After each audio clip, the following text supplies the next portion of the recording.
لو انت ما بتعرفش تجيب ولا عد عقله، ازاي توصل لليفل الوحش بالشكل ده؟ في الفيديو ده هعلمك ازاي تبدا في العقله وتوصل لليفل الاحترافيه، وكمان هسيب لك ملف فيه الريبس والسيتس وتراك كامل ل 12 اسبوع فور فري، علشان اول ما يجي عليك الاسبوع ال 12 تقدر تتمرن عقله بالشكل ده. هنقسم ال 12 اسبوع على 4 مراحل، كل مرحله هتكون فري، فما تنساش تعمل فولو عشان الريل توصل لك. هنبدا بالفيز 1، بناء الاساس، building a foundation. الهدف من المرحله دي هي تقويه العضلات المستخدمه في العقله. هنبدا باول تمرين هو الديد هانجز، والتمرين عباره انك هتطلع تمسك في العقله على قد ما تقدر 3 مجموعات في 20 ثانيه، وتاخد راحه دقيقه. وعايزك تتخيل معايا كانك على طرف جبل، ولو ما فضلتش متعلق حياتك هتضيع. التمرين الثاني في المرحله ديت هو النيجاتيف بول، هو انك هتحاول تنط لفوق وتجيب عده، ولو مش قادر هات بنج او كرسي او حد يطلعك ووصل للعقله وسيب جسمك ينزل لوحده، ولكن بمقاومه منك انه ما ينزلش، وهي دي العده السلبيه. هتتمرن التمرين ده 5 عدات في 3 مجموعات. ثالث تمرين في المرحله الثانيه هو سكابولار بول، هو انك هتتعلق بالشكل ده وهتطلع فقط بالسكابولا، مش هتطلع بجسمك كله، ولكن هتحاول تحرك السكابولا لفوق اللي هي لوح الكتف. 3 مجموعات في 12 عدة. اما اخر تمرين معايا في المرحله ديت هو تمرين اسيستد بول اب، سواء بالماشين لو موجود عندك في الجيم، او صاحبك بيساعدك مساعده بسيطه. ولو عندك الماشين هتحط نص وزنك، حرفيا 50% من الوزن بتاعك بالسالب، وتجيب 10 عدات في 3 مجموعات، وبكده تبقى انتهت المرحله الاولى. تنزل تطبقها لمده اسبوع، وهنخش في المرحله الثانيه فيز 2، build strength week 3-6. الهدف من المرحله دي هو التحول لعده كامله على الاقل. هنبدا باول تمرين هو assisted pull up machine، نحاول نخلي الماينس المره دي 40%، ونحاول نجيب 8 عدات في 4 مجموعات. بعد كده التمرين الثاني نيجاتيف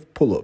التمرين في المرحله دي هيكون ابطا مما تتخيل في المرحله الاولى، وهتحاول تتحكم في نزولك مش زي المرحله الاولى. 3 مجموعات في 10 ل 8 عدات. التمرين الثالث هو ايزومتريك هولدز، وده انك هتطلع لفوق وتحاول تهولد 10 ل 15 ثانيه، وهتعمل التمرين ده في مجموعتين 5 عدات. التمرين الاخير معايا هو فري بول اب. دلوقتي تقدر تتمرن عده واحده على الاقل لو كنت استمريت على الموضوع ده في سادس اسبوع. شوف كده مستواك هتقدر تجيب عده ولا لا، ولو لسه يبقى استخدم الباند وجرب من تاني. هتحط الباند في رجلك بالشكل ده وتحاول تربطه في العقله، وهيقدر ان هو يساعدك انك تجيب عده عقله، ولكن ما يعديش منك ال6 اسابيع غير انك تكون جايب من 1 ل5 عدات، وبكده تكون انتهت المرحله الثانيه. المرحله الثالثه فيز 3، والهدف من المرحله دي هي زياده الحجم. الهدف من المرحله هو انك توصل من عده ل5 عدات حره بدون اي مساعده. هنبدا نتمرن على العقله على فترات متقطعه في اليوم بدون ما توصل للفشل العضلي. يعني قبل الفشل العضلي بعده او عدتين سيب التمرين، وسيب الباقي على مدار اليوم. يعني على مدار اليوم تقدر تتمرن عده او عدتين. طيب لو ما عندكش عقله في البيت ممكن تتمرنها في الجيم، يوم يوم لا، ولكن مش كل يوم علشان يبقى فيه ريكفري. في المرحله ديت هنقدر نوصل من الاسبوع السادس والسابع والثامن والتاسع علشان نقدر نكون وصلنا ل5 عدات ل10 عدات بدون اي مساعده، وبكده تكون انتهت المرحله الثالثه وفاضل المرحله الاخيره. ما تنساش تعمل فول. فيز نمبر 4، push to 20. في المرحله دي الاستمراريه هو انك تخلي العقله شيء اساسي في تمرينك في يومك، يوم يوم لا، وتتمرن بمدى حركي كامل. والهدف من المرحله الرابعه في الاسبوع العاشر وال11 وال12 انك توصل ل20 عده، وبعد كده تكون العقله شيء اساسي في تمرينك سواء في الباك او البول. بالمناسبه الاداء الصحيح انا شرحته في فيديو كامل لوحده، هسيب لك اللينك في اول كمان. في تمارين مهمه تعتبر بتقوي من ادائك العقله، زي اللاب بول داون والكتف الامامي، وبرده عضلات الباي والساعد مهمين جدا. كمان عضلات الروتيتور كاف من اهم العضلات المسؤوله عن ادائك في التمرين. وفي النهايه اي حد يقدر يعمل اي حاجه لو انك توحد شيء مهم فقط هو الاستمراريه. وفي نهايه الفيديو ما تنساش تصلي على النبي صلى الله عليه وسلم، وتسيب كومنت عشان ابعت لك الملف التعليمي وارشادي ازاي تتمرن عقله بجدول 12 اسبوع مجانا، هديه مني ليكم. وصلي على محمد.